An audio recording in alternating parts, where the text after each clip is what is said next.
Brad Williams makes me laugh all the time, but rarely as much as when he's greeting Mike Golic and they are doing that shoulder handshake, and Mike Golic has to get down and Brad Williams has to climb up. Why didn't you just go in for a straight handshake to say hello? Because then I nut tap him. Because if I go straight handshake, there's the possibility. And by the way, how much, GoJo, were you just holding back? You're like, if I go full shoulder into this guy, he may evaporate into Skittles. I was more thinking on if I went to pull in, because we went the dap with the hug. Yeah. And so there's that pull in the middle, and I was like, are we going to airlift Brad right now? Is this going to end up being like a swinging situation? Did you go football mentality, low man wins, I'm not going to let this guy beat me. That is true. I thought about just getting all the way down. You got down pretty low. I thought you were going to throw out your back. I was Jason Kelsey tush push stats trying to get down on all fours there. It was good. And now I'm realizing that I missed my calling as an O lineman. God, could you Low imagine? man wins. Brad Williams led tush push, unstoppable. Well, not only was it funny because visually that was funny, you were also interrupting a story of Brad Williams kicking a one-legged man out of his last show. That's the story that you interrupted. I did. I did. There is no love lost between people who share parking in the handicapped space. He was gone. Get out of my show, sir. Now, did you know he was one-legged before you kicked him out? I did not. I did not. So when he gets up. I was in Bridgeport, Connecticut, and where all the one-legged people hang out, and the guy was talking way too much, and it's the worst kind of heckler to me. I will gladly take a heckler that yells out "F you" more than a guy that loves me but is just talking too loud and commenting on every joke and be like, "That's so true when you did that." Like, God damn it. That's a great joke, Brad Williams. Yeah, that's great. You're killing it, Brad. That's what I'm doing. It's like he's encouraging me, but it's like your mom clapping too loud in the stands. Like, "Mom, shut up! I can do this." And so I talked to him. He's like, "Hey, I paid good money to get in here," and I like, "Dude, you gotta shut up." And I finally had to kick him out. So he stands up and he does the walk, and when he walks, the pant leg goes up, and I see the shiny metal underneath, and I'm like, oh no, no. And I kind of, and then because I can't filter thoughts, I go, you have one leg, sir? Oh, so you just decided to play with the cards up. Let's go. And then he turns and goes, yep. And I was like, am I kicking out a soldier? Did you serve? And he goes, "No, car accident." And I'm like, okay, get like, if it's a soldier, then yeah. But I actually kept talking to him, and then because I felt bad, I invited him back. And he sat down, and we proceeded with the show. But then it just kept going. He got his second chance to the point where now I see the faces of the people around him being uncomfortable, and I'm like, all right, well, now you. So I kicked him out again. No, I kicked him out again, and he gave me the whole like, well, do you know how much I paid for these tickets? And I go, an arm and a leg.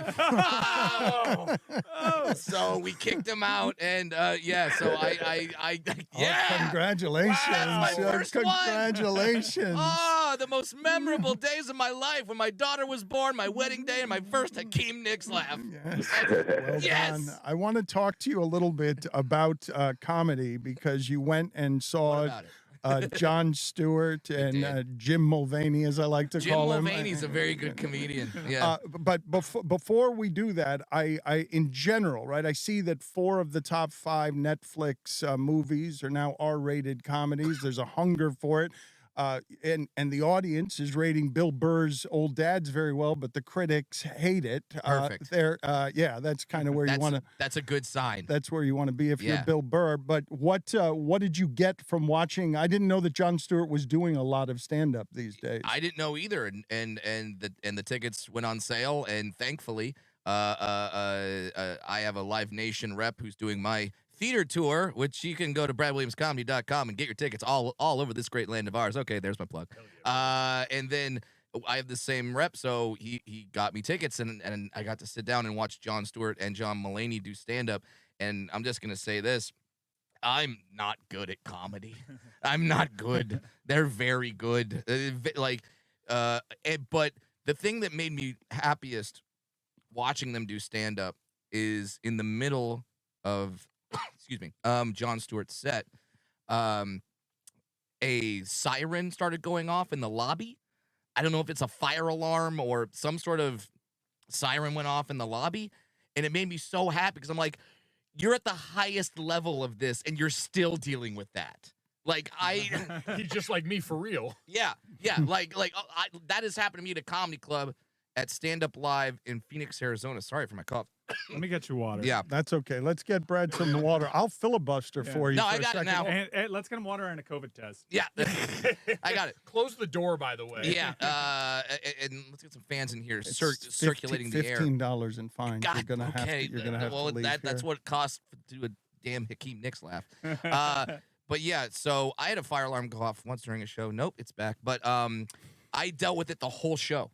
The whole show I was dealing with the fire alarm. I remember. God, now I'm dealing with a cough. I was curious when Seconds Brad removed. gets his coughing fits under control here. When he mentioned he had that same sensation that I had, certainly like as a player, which is one thing when you look and watch someone do something so much better that's technically the same skill set as you.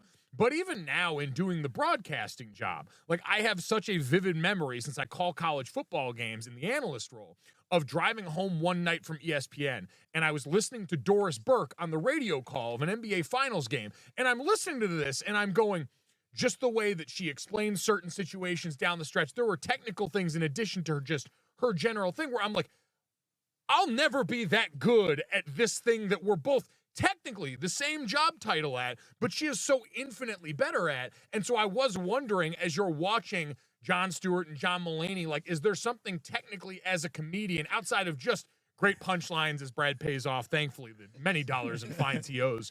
Is there something technically when you're watching them that they do from a comedian standpoint that maybe inside that fraternity would be the things that you notice? Just how they construct the bits, you can tell they're well written. There's callbacks, there's setups. Once they hit Mulaney hit some punchline where I'm like, he set that up 15 minutes ago. Like he planted that seed that then that line came back. So yeah, just seeing all of that and the fact that Mulaney just did a special. And it was a widely regarded, highly touted special. And the fact that he's already got about 35 minutes of great stuff already. That's brand new.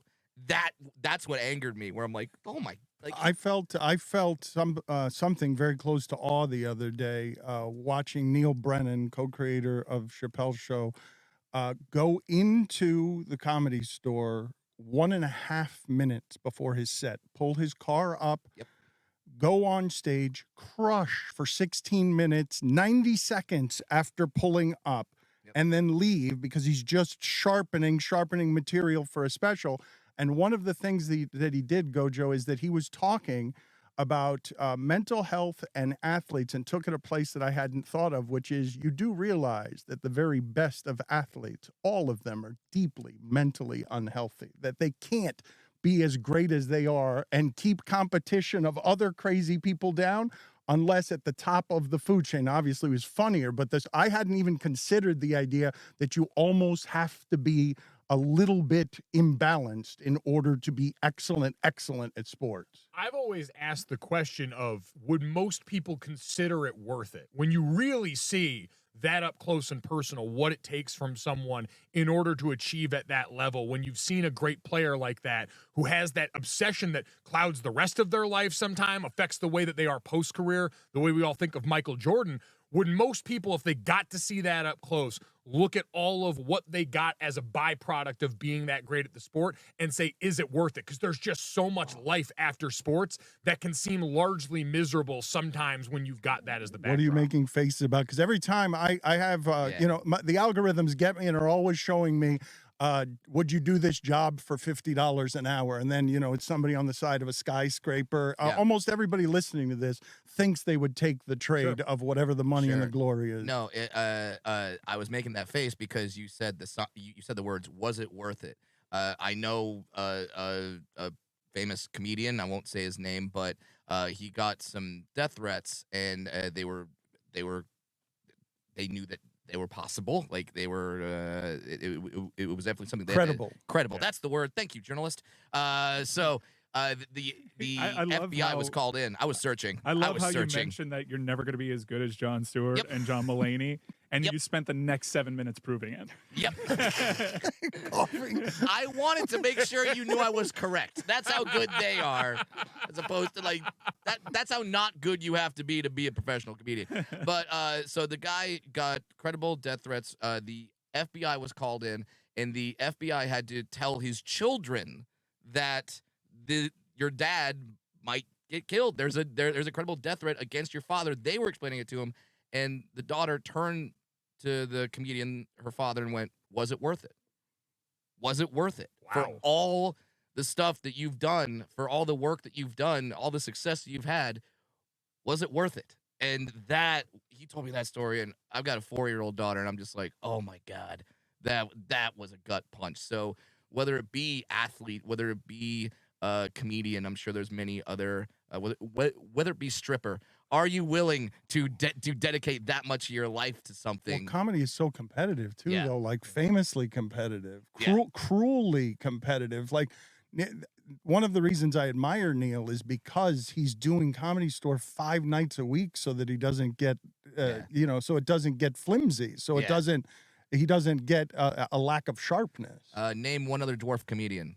Ha! That's how competitive it is, and that's how good I am that I'm keeping other dwarves down. I'm successfully stopping all of the dwarf comics from succeeding. Shout out to Nick Novicki and Tanya Lee Davis. Anyway, Is but it like Highlander? Yes, There can yes. be only one. there can be only one. We play King of the Anthill, and right now I'm on top. Let's go. You don't think that the average excellent athlete would tell you in retrospect that it was always worth it? Almost every one of them? Well, so I think when you say average excellent athlete, that's where I draw the distinction, because I'm not even saying in terms of consequence of fame. That's what Brad's talking about. There is the invasion on your lifestyle. That's like the Taylor Swift problem with what we're seeing with Travis Kelce, where so much of your life gets picked over. And I think this is what you're talking about, just the mentality of like, I know what it took to be an average college football player, and that's a lot that goes into that. And I had a great time with it. It afforded me a lot in my life. I got a ton of good out of it. And there's a ton of guys that do that at the NFL level. But then there's the guys that do end up being the future Hall of Famers. And based on the way, the prism through which they see the world, that's so much defined by competition, and they're obsessed with those are the guys that seem to have the most struggle reintegrating into normal life, because once the world's not structured in terms of result that I know how to achieve and that I've put my whole life into achieving, you see it become so hard for them. And I guess that's the part I'm talking about when you're retiring at the average age of 30, 33, if you're lucky in that sport or in any sport in your mid-30s. And then you see your friends that were achieving at that level struggle so much because of what it took to get there. That's the part there, and maybe it's the benefit of hindsight, the benefit of age, where you go, oh man, would it have been worth it to be that much better at the thing I was already pretty good at and got a lot from, with knowing what it costs on the back end of that from a mental side? I'd like to ask this group a question. Mike Ryan, Mike Golic, and Brad Williams. If right now I put you in a hurry outside to get from one place to the other that's not within walking distance, and you So can 2 blocks. you cannot get your Uber working or your internet working. I've become so reliant on this that what I'm about to tell you about what happened next will not surprise you at all, but did surprise me as someone who recently called 411 when his internet wasn't working and expected Who that answered? I expected the help of an operator, and there was no one there to answer my phone. We did a obviously. segment. Who ended up answering was a slightly racist Joe Zagacki that had been through the ringer. Yes, the old guy Help you with your buggle. in the room. What's your last name? Le Batard? But what do you guys do? French? What do you do? It's not working, and you need a car. Okay. I just walk until I get signal, man. Yeah. Yeah. Pretty much. That's about the only thing I Yeah. got. I Yeah, called a taxi. You called a taxi? You Well, called for a taxi. Listen, yes, because the phone was working, but internet was not working. And so I called a taxi. But this is what happened. Not unlike 411. Rings forever. I have to call again. and I'm talking to Yellow someone. cab. And I'm talking to someone whose English is not quite that good. I'm having trouble understanding them, and they're having trouble. Amarillo cab. I don't think it was Hispanic. They're having trouble understanding me as well. And what ends up happening is that on Sunset Boulevard, 15 minutes later, when I'm calling back again because they said they were sending a cab, and now I'm talking to the same person. Surely your internet has to be working by And now. no, it was not. By the way, you're not in rural Iowa. Go to It's a Sunset concierge. Boulevard. Yeah. No cabs, There's none. Wi-Fi. Hotels. No, I They don't know all why have it Wi-Fi. wasn't working. I don't know why it wasn't working. Okay. It wasn't working. Oh, Please forgive me. Ah, Dad. 15 minutes later, Dad. I'm calling back, and they're saying to me, "Sorry, can't help you. None in the area." Same Yeah. person. Yeah. And I'm now yelling on Sunset Boulevard. Is this how you guys are keeping up with Uber? This is how you guys You're are getting mad at them because you can't get your internet to work. It's Right. a phone call. You made a phone call. I That should means be you able. have the signal to make the I internet. should be able to get a. I should be able to get a car when I call. In order, the Uber was frozen. This is you. Wait, This is you. I also have a question. Is there just a defined number 411 style that I've been missing that you can call for a cab? I think Is it's there? 4444444. Like I would Is- just start. I You thought- just keep hitting 4 and eventually they hand you a cab? I thought that was some lawyer because I see that advertisement on the back of buses all around LA.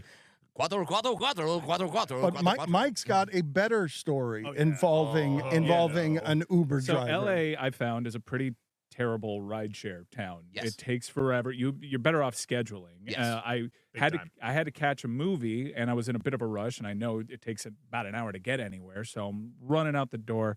I got my Uber. Thankfully, I had luck there, and I'm watching the Cessa Cyclones on my ESPN app, keeping to myself because I don't like talking to people generally. And I sit back there, and the guy hears the highlight going on, and he's like, "Going to the movies, huh?"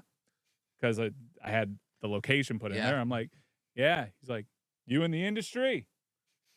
Oh, Like, boy. now this is LA. I imagine everybody that's driving Yeah. Ubers is industry adjacent. I'm like, Yeah. I'm in sports media, so not really. I just want to see this movie. Why do you tell the truth? Yeah, Why? I just I want to. figured you would have a pretty tried and true Yeah. lie at this point. Well, I'm a I little d- surprised. But I'm just keeping myself blasting the highlight as he's talking. I'm just putting the sound louder on my phone. And there's a 2-wall by Manu.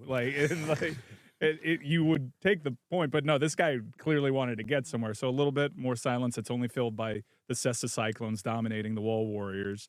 And he's like, "Have you seen the new Texas Chainsaw Massacre movie?"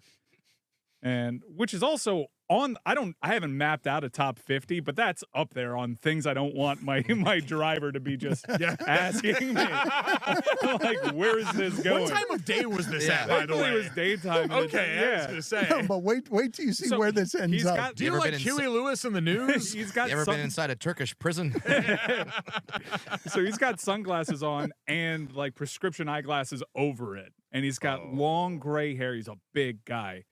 And I'm like, no, I haven't seen the new Texas Chainsaw Massacre because I've kind of seen them all already. I'm like, is it just yet another remake? He's like, no, this one's a direct sequel. It's on Netflix right now. And I'm like, oh, okay, cool.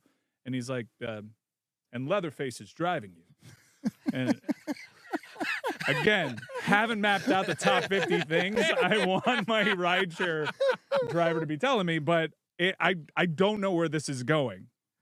To And a then- basement somewhere. Yes, exactly. Dungeon. Yeah, and I hear him talking more and more. I'm like, wait, is he actually Leatherface? And so as he's talking, I Google IMDb Texas Chainsaw Massacre, and I see the photo for Leatherface is very similar to the one for my driver.